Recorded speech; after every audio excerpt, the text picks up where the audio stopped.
आज की वीडियो में सभी का स्वागत है। जैसे आपको पता है कि रेलवे एनटीपीसी ग्रेजुएट के भी आंसर के आगे हैं, बहुत अच्छे अच्छे क्वेश्चन आए हैं।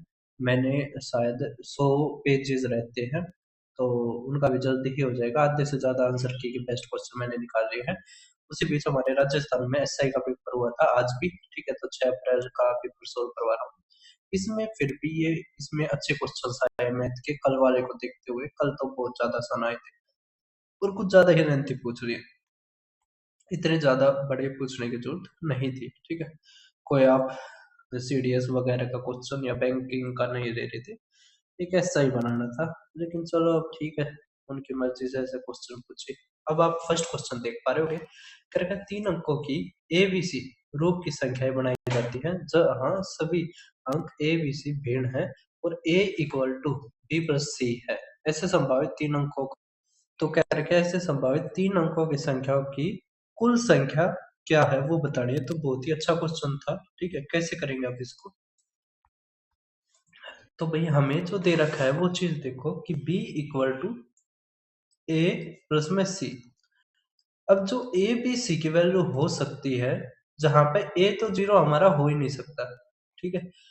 b 1 से 9 तक, मतलब 0 तो b होगा नहीं, ठीक है, क्योंकि 0 हो गया तो ये बराबर होगा ही नहीं। और ये भी हमारा 1 से 9 तक, ठीक है।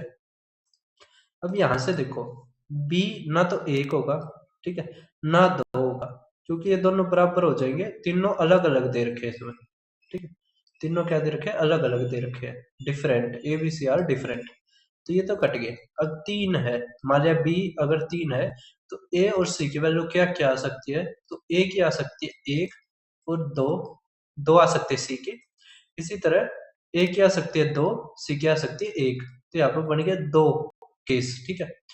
4 हमारा कैसे बन सकता है? तो 4 हमारा बन सकता है भाई साहब 1 3 से, 3 1 से, ठीक है। 2 2 से बन सकता है, लेकिन वे बराबर हो जाएंगे तो वो केस हमारा नहीं होगा। अब आप देखो 5, 5 हमारा कैसे बन सकता है? 1 4 से, ठीक है। तो 4 1 भी हो जाएगा उल्टा, तो हमें वो ध्यान देने की जरूरत नहीं है। 2 और 3, ठीक है। तो इसी तरह 4 1 होगा, 3 2 होगा, तो हमारे टोटल 4 केस हो जाएंगे, ठीक है। मैंने लिखा नहीं है, आप ध्यान रखना, ठीक है। 2 ऐसे और बढ़ेंगे, 4 1 और यहाँ पे 3 2, ठीक है। अब देखो 6, 6 में क्या बन सकता है? 1 5, तो 5 1 बनेगा, फिर 2 4, ठीक है, फिर 4 2 बनेगा, फिर 3 3 नहीं बनेगा, ठीक है। तो 4 ही बनेंगे हमारे, ठीक है। 2 केस मैंने लिखे नहीं है, वो आप ध्यान रखना। अब 7, तो 1 6, तो 6 1 बनेगा, फिर 2 5, फिर 3 4, ठीक है। तो 4 3, मतलब टोटल बनेंगे 6, ठीक है। अब यहाँ पे देखो 8, तो 8 कैसे 8 के क्या क्या बनेंगे? तो 1 7, ठीक है, फिर 2 5, ना 2 6, ठीक है, 6 2 बनेगा, फिर बनेगा 3 5, ठीक है, 5 3 बनेगा, 4 4 बनेगा नहीं, तो 6 केस ये है, ठीक है। अब 9, तो 1 8, ठीक है, तो 8 1 बनेगा, 2 7, है ना, फिर 3 6, फिर 4 5, और ये 5 और 4, ठीक है। तो ये कितने बनेंगे? 8। तो बस हमें जोड़ना है। तो 8 और 6 14, 6 20, 24 28 30 32, तो 32 हमारा आंसर। बहुत ही अच्छा क्वेश्चन है, बहुत लेंथी क्वेश्चन पूछ रखा था, लेकिन आप समझ गए होंगे। अब उसी की तरह ये और क्वेश्चन देखो, जिसमें कह रखा है p का स्क्वायर इज इक्वल प्लस में q का स्क्वायर इक्वल टू में r का स्क्वायर, ठीक है।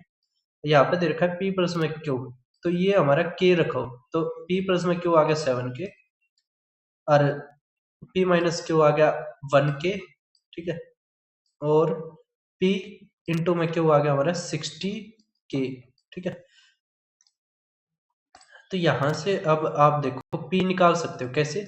इन दोनों को जोड़ो और आधा कर दो, तो आ गया 4k, क्यों हमारा आ गया 3k, ठीक है। अब यहाँ पे क्या आ जाएगा? दोनों की गुणा, तो आ गया 12k का स्क्वायर इक्वल टू हमारा आ गया 60k। तो यहाँ से k की वैल्यू क्या आ गई? 5, ठीक है। अगर k की वैल्यू 5 आ गई, तो यहाँ से देखो 4 पंजे 20 और ये 15, ठीक है। तो अब इन दोनों का स्क्वायर, तो 3 4 5 का याद होगा ना, ट्रिपलेट, तो 25 प्लस माइनस आएगा, ठीक है। 25 प्लस माइनस आएगा, समझ पा रहे हैं? क्योंकि यहाँ पे स्क्वायर है ना, ये आ जाएगा 25 का स्क्वायर इक्वल टू आर का स्क्वायर, और जब स्क्वायर का दोनों तरफ रूट करते हैं तो प्लस माइनस आता है। ठीक है, अब आप देखो नेक्स्ट क्वेश्चन हमारा थर्ड। अब देखो भाई साहब बहुत ही अच्छा क्वेश्चन क्या रखा है कि एक सावधि जमा में 2,10,% चक्रवृद्धि ब्याज पर निवेश किया जाता है। हर वर्ष के अंत में प्रत्येक ब्याज पर, तो इस पर जो 10% आता है ना 2 लाख पे, उसका 20% काट लिया जाता है। इसका मतलब 10% का अगर 20% काट लिया जाता है तो बचता कितना है? 80%। तो आ जाएगा 80/100, मतलब इसका 8% बचता है। अब हर साल कितना बचता है? 8%। ठीक है, तो 2 साल के बाद तो 8 का 2 बार का सक्सेसिव। ठीक है, तो क्या आ जाएगा? 16.64%, है ना। गुणा में 2 करोगे तो आ जाएगा 8, ये 6 दूनी 12, 32 8 33। ठीक है, तो 33280, तो 33280 ये हमारा आंसर। ठीक है, समझ आ रहा है। ये हमारा क्या आएगा? इंटरेस्ट आएगा। ठीक है, एक जीरो और हमें पूछ रखा है टोटल अमाउंट, तो प्रिंसिपल प्लस में इंटरेस्ट हमारा टोटल अमाउंट होता है, तो बस 2 और जुड़ जाएगा। ठीक है, 2 लाख और जुड़ जाएगा। अब आप ये क्वेश्चन देख पा रहे हो, बहुत ही आसान क्वेश्चन है। इसका हमारा 16 अनुपात 33 है। ठीक, तो आप इसको सोल्व कर लेना, तो फिर मिलते हैं। तो भाई साहब ये मेरा YouTube channel Deepak Sharma maths, आप इसको जरूर ज्वाइन करना। जो भी पेपर होते हैं मैं सारे के सारे पेपर करवाता हूँ, तो ये आप देख पा रहे होगे। ठीक है, उसके अलावा ये रहे, और राजस्थान के भी मैंने बहुत सारे पेपर करवाए हैं, तो राजस्थान के भी आप सारे के सारे पेपर देख सकते हो। ठीक है, अगर आपको सिलेबस करना है तो क्विक रिवीजन सीरीज से आप सिलेबस भी पूरा कर सकते हैं।